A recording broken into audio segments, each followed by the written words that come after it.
Hi there, I'm Renee, a psychologist, and this is Thrive Psychology, where we talk about mental health in a way that's grounded in psychology, nervous system science, and compassion, not self blame. So, if you're new here, Mental Health Monday is where we slow things down and make sense of why we think, feel, and react the way we do. So, most people I work with have an inner voice that can be critical, demanding, or harsh. And they assume that that voice means something is wrong with them. Now, today, I want to help you understand why that voice can exist and why it can get louder when you're already feeling stressed or overwhelmed. So, from a psychological perspective, the inner critic is not self hatred.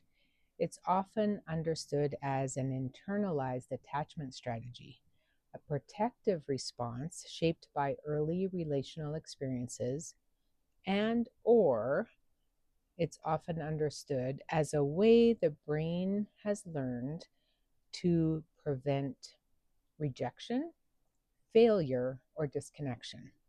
Now, this understanding comes from attachment theory, cognitive models of self evaluation, and compassion focused therapy. So, in other words, the inner critic didn't show up to hurt you initially, and it actually showed up to protect you.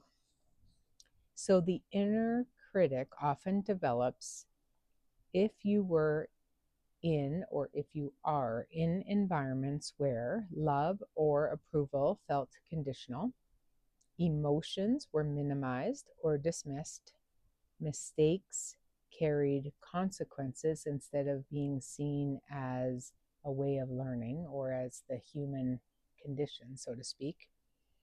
Or the inner critic can develop in environments where being easy or capable felt safer. So maybe you learned early on that being quiet, capable, or self sufficient got you praise, while needing support felt risky or unwanted. Over time, the brain learns if I stay on top of myself, I'll be safer. That voice can become internal, not because there's something wrong with you, but because your nervous system adapted. So when we're stressed, the nervous system shifts into threat mode, and access to self soothing and perspective can decrease. The brain defaults to familiar survival strategies. So, unfortunately, the inner critic can get louder or can spike during burnout, conflict, big life changes, big life stressors or transitions, or times of emotional vulnerability. This aligns with research on stress, executive functioning, and emotional regulation. So, if your inner critic is loud right now, it doesn't mean you're failing. It means your system is under strain. And it can sound like this in your own voice, in your own head. As your inner critic gets louder, it might be saying things like, you should be over this by now. Or why can't you just handle things like other people? Or if you slow down, you're going to fall behind.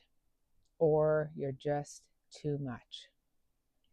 Now, the problem is they don't feel like opinions at that stage, right? They start to feel like facts. But psychologically, they're not facts or truths at all. They are fear based predictions. The inner critic is not the truth, it's a strategy.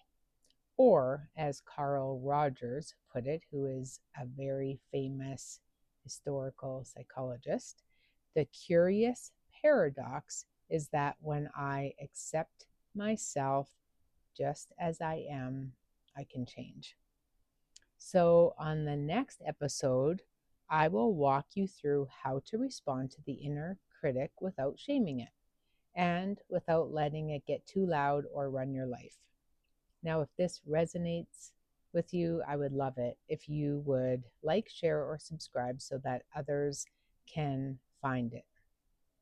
I want it to reach people who really need it. So if you don't mind, that would be helpful.